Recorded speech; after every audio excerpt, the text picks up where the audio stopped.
Chers amis, bonjour. Nous sommes le samedi 2 septembre 2023. Il est 8 heures. Quelques news de l'Arménie, de l'Artsakh et de la diaspora arménienne. L'Arménie, donc hier, à 7h50 du matin, des tirs azéris nourris, des tirs en direction des positions arméniennes près du village de Sotsk, là où il y a une mine d'or, hein, voilà, donc à la frontière est de l'Arménie, dans la région de Geralkonik.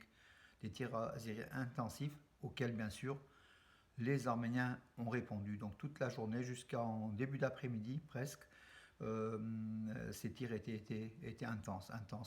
Des tirs de mortier de la part des Azéris, des tirs du côté arménien en réponse en fait, hein, à l'agression azérie. Euh, les Arméniens auraient même utilisé un drone. On a vu une vidéo qui a circulé sur le net, donc un drone qui a comment dirais-je, mis hors de combat une position azérie de plusieurs soldats. Voilà. Le bilan est lourd. Donc le ministère de la Défense diffusait donc régulièrement un bilan. Hier, au début, c'était vers midi, c'était de deux morts, deux soldats arméniens morts et un blessé. Puis après, donc le ministère arménien de la Défense a évoqué quatre morts et un blessé du côté arménien. Euh, en fin d'après-midi, le ministère arménien de la Défense a publié la liste des noms des quatre disparus, les noms des quatre disparus. Vers 20 h, donc un peu plus tard, le ministère de la Défense a dit que donc il y avait un des quatre soldats arméniens qui était en fait en arrêt cardiaque, mais grâce au massage pratiqué par le médecin, mais en état très très grave, hein, voilà. Ce soldat arménien avait été ramené à la vie tout simplement, avait été réanimé, mais bon dans le coma bien sûr. Mais voilà, donc le bilan donc s'avère être à trois morts, trois soldats morts du côté arménien et un blessé selon Yerevan. Alors c'est quand même assez rare, hein, donc un soldat dont le nom a été donné officiellement par le ministère de la Défense, donc parmi les quatre soldats morts, et après le ministère de la Défense qui a rectifié le tir en disant on s'excuse donc auprès des familles, des amis, tout ça, on s'est trompé tout simplement, le soldat n'était pas mort, il était vraiment en très très mauvais état, mais sa vie est pour l'instant, on attend des nouvelles ce matin parce que le soldat donc était quand même comment en situation très très critique, hein, voilà. Donc ce soldat donc qui s'appelle Narek Gareni, donc son père c'est Garen Borossian, Narek Borossian, voilà. Donc en espérant que sa vie soit préservée donc voilà aujourd'hui. Mais en tout cas dans tous les cas on a eu trois morts et un blessé. Alors du côté azéri, des chiffres circulent, notamment sur Haïgan Jamanak, qui est un site sérieux, hein, voilà, qui évoque 5 soldats azéris tués à la suite de cette provocation azérie, puisque les Arméniens ont répondu, hein, ils défendent quand même le territoire souverain de l'Arménie. Ce chiffre de 5 azéris est suivant d'autres sites, beaucoup plus que ça. Bon, on verra. En tout cas, dans tous les cas, comme en fait un politique qui se présente donc à la candidature d'Erevan au municipal du 17 septembre du groupe du bloc Mer Arménie, Maïr Hayestan. Donc il s'appelle Antranik Tevanian. Il était sur place à Sot, qu'il a fait donc des rapports précis et même des vidéos qu'on a suivies aussi, hein, donc faisant état de la situation en fin d'après-midi hier, la situation qui était calme. Et donc Antranik Tevanian a affirmé que les Arméniens ont éliminé un poste azéri, voilà, et qu'il faut combattre, il faut mettre tous les Azéris en dehors du territoire arménien afin que tous les villages frontaliers de l'est de l'Arménie ne soient pas visés par ces soldats azéris justement, voilà.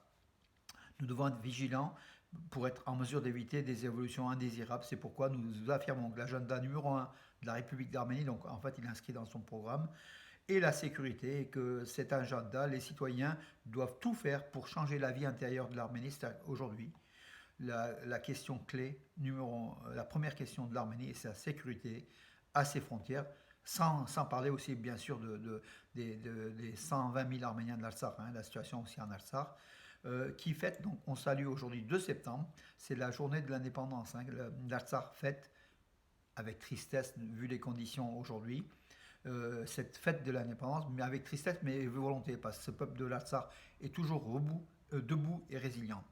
Donc hier, comme vous le savez, donc le président Araïk Haroutunian de la République d'Artsakh a démissionné.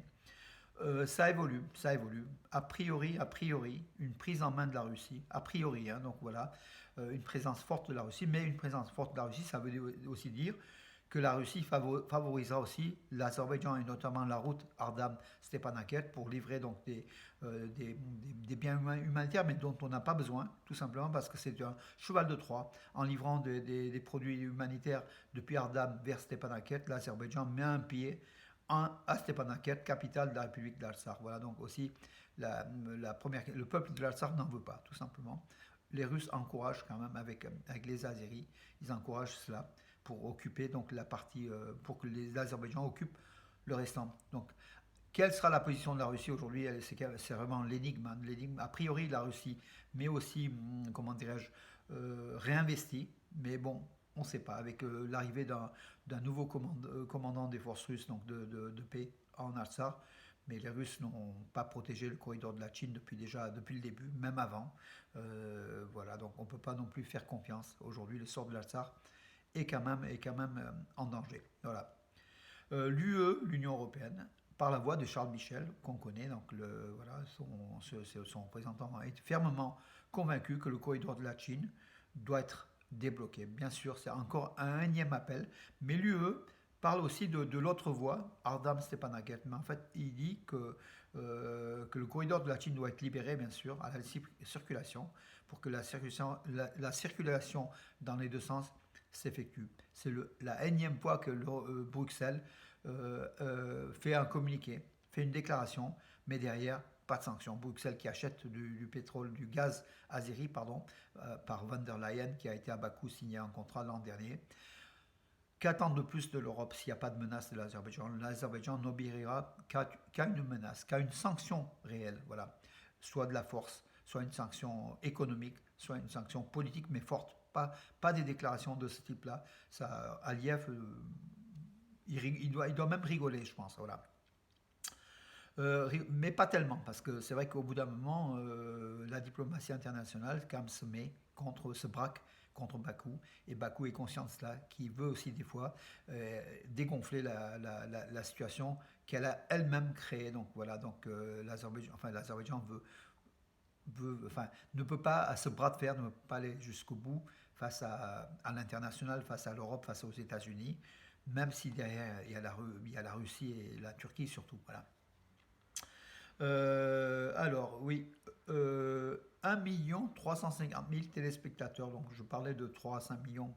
J'exagère toujours, mes amis. Quand il s'agit de l'Arménie, on est tellement enthousiaste que je donnerais même le chiffre de 500 millions. Enfin bon, voilà. Donc, France 2 a été suivi, donc le grand échiquier de spécial Arménie, avec Claire Chazal, André Manoukian, puis une pléiade d'artistes, de personnalités arméniennes. Donc on a suivi donc jeudi soir, 31 août, oui, sur France 2, en prime time, a été suivi par 7,9% des téléspectateurs. Donc voilà, ce qui est énorme, avec 1 350 000 téléspectateurs, le grand échiquier. Alors que sur France 2, en juin, le grand échiquier diffusé, donc toujours pareil par la même présentatrice, n'avait atteint que 780 000 téléspectateurs, 1 350 000, c'est un très très bon chiffre.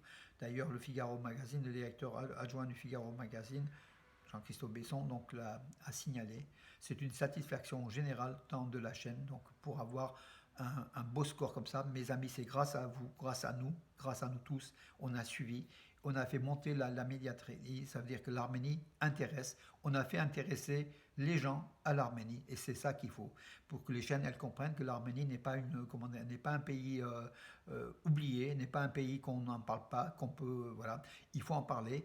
Et par ces scores-là, ça veut dire que vous savez, les opérateurs de télévision sont conscients de tout, hein, voilà. Ils savent que voilà, la communauté arménienne bouge et que tout ce qu'on fait pour les Arméniens à la télé, les Arméniens suivent. Et puis il n'y a pas que les Arméniens, il y a aussi leurs amis, c'est important. Voilà l'importance d'avoir suivi mes amis donc sur France 2, le grand échiquier spécial Arménie. Vous êtes très très nombreux un peu encore sur les réseaux sociaux à partager, à communiquer, à marquer votre fierté et satisfaction. Bien sûr, ce n'est que la culture. L'Arménie, c'est un petit pays, mais l'Arménie est une surpuissance culturelle. Il faut quand même le dire, hein, voilà. Ça ne règle pas le problème politique de l'Arménie, mais ça peut aider, mes amis, ça peut aider. Tout est lié, voilà. Mais il vaut mieux pour nous peut-être des armes pour défendre l'Arménie que ce genre, mais que cette culture. Mais cette culture est importante aussi. Il faut pas, comment dirais-je, il faut pas être sectaire. Il faut tout prendre. Tout est bon pour l'Arménie. Hier, j'ai entendu, nous étions à une réunion, donc les anciens combattants français d'origine arménienne. J'ai entendu une personnalité dire que les 10 camions de la France à l'Arménie, pour tromper un petit peu, ça sert à rien, quoi. Ouais, politiquement, rien n'est réglé. C'est vrai. Mais il n'y aurait pas eu ces 10 camions, il y aurait eu quoi à la place? Rien du tout. Donc autant avoir ces 10 camions, même s'ils sont bloqués à Gornitsor face au corridor de la Chine, que rien du tout. Ça montre aussi, ça donne déjà de l'espoir au peuple arménien de l'Artsakh qui a hissé le drapeau français et ils ont un sentiment de fierté d'être écoutés par la France, même si ce n'est pas la France, hein, ce sont les régions, les mairies de Paris, Marseille, Strasbourg qui ont aussi contribué. Et puis les régions, plutôt que la France, c'est pas le Quai d'Orsay, hein, c'est ni Macron ni le Quai d'Orsay, ok, mais quand même, c'est la présence de la France, malgré tout, en Arménie, un lieu stratégique qui est le Gornitsol, le corridor de la Chine. Et les Arméniens d'Artsakh, les Arméniens de l'Arménie savent et ils sont fiers de cela, de cet apport de la France, même si ce n'est pas l'État français, cet apport de la France à l'Arménie. Voilà, j'ai corrigé cette personnalité hier avec ces arguments-là. Chacun a ses arguments, mais si vous voulez, tout est bon, toute action, ce qui bouge pour l'Arménie, il faut saluer. Par rapport à tout ce qui ne bouge pas, tout simplement tout ce qui est fait pour l'Arménie, en plus cet argent de l'humanitaire, enfin des camions, ce ne sont pas les Arméniens qui ont payé, voilà. Donc du coup, ça n'a pas encore affaibli l'économie des Arméniens de France. Sont les régions, bien sûr, auxquelles nous on paye des taxes, on contribue aussi, mais voilà, c'est comme ça. Jeanne Barsegian, la maire de Strasbourg d'origine arménienne, bien sûr, qui a fait, bon, on l'a vu avec la mosquée de l'école coranique Gülüs turque à Strasbourg, l'autorisation qu'elle avait donnée, une grosse bêtise, hein, voilà. Elle s'est rattrapée. Elle a été en Arménie avec le convoi humanitaire donc de la semaine dernière.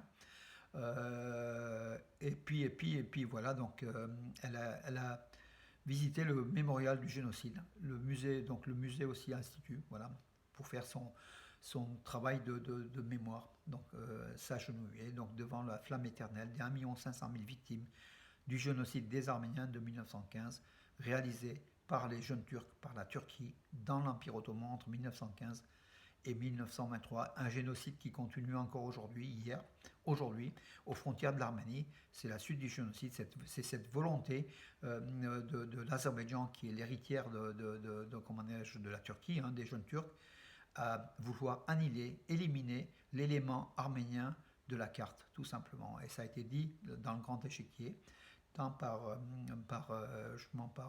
Besson que par Tesson. Voilà, Sylvain Tesson et puis Jean-Christophe Besson. Ils ont bien signalé que ça obéissait, donc ces attaques de l'Arménie et de l'Artsakh obéissaient à la suite du génocide, à l'élimination de l'élément arménien chrétien, première nation chrétienne, mais bon, dans cette carte où la Turquie veut faire, par le panturquisme, une zone turque allant d'Istanbul jusqu'à voilà, donc le Vladivostok, on dit en général.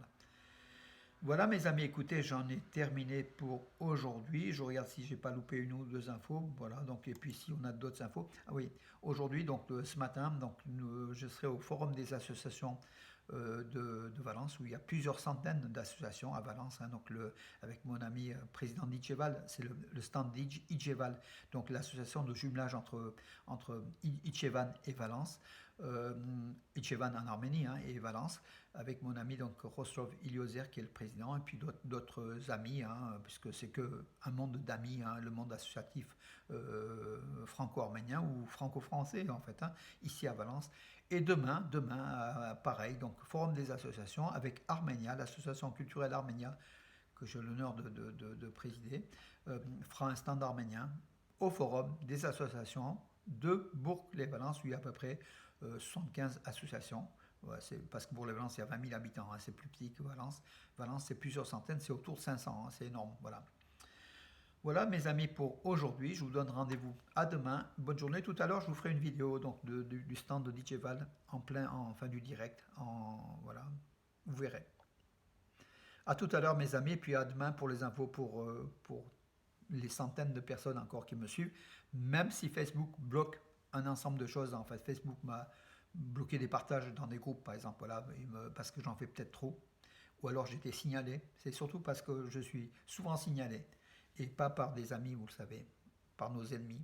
On connaît le couple maléfique turco-azéri. Bonne journée, enfin a priori, hein, il faut pas non plus, j'ai pas de certitude, mais il y a que, on l'a vu aussi, le compte Facebook de l'ex-président de la République de l'Artsakh qui a été éliminé tout simplement par Facebook à la demande de l'Azerbaïdjan. Hein, voilà. Bonne journée mes amis, à tout à l'heure pour ceux qui ont la patience de me suivre. Bonne journée.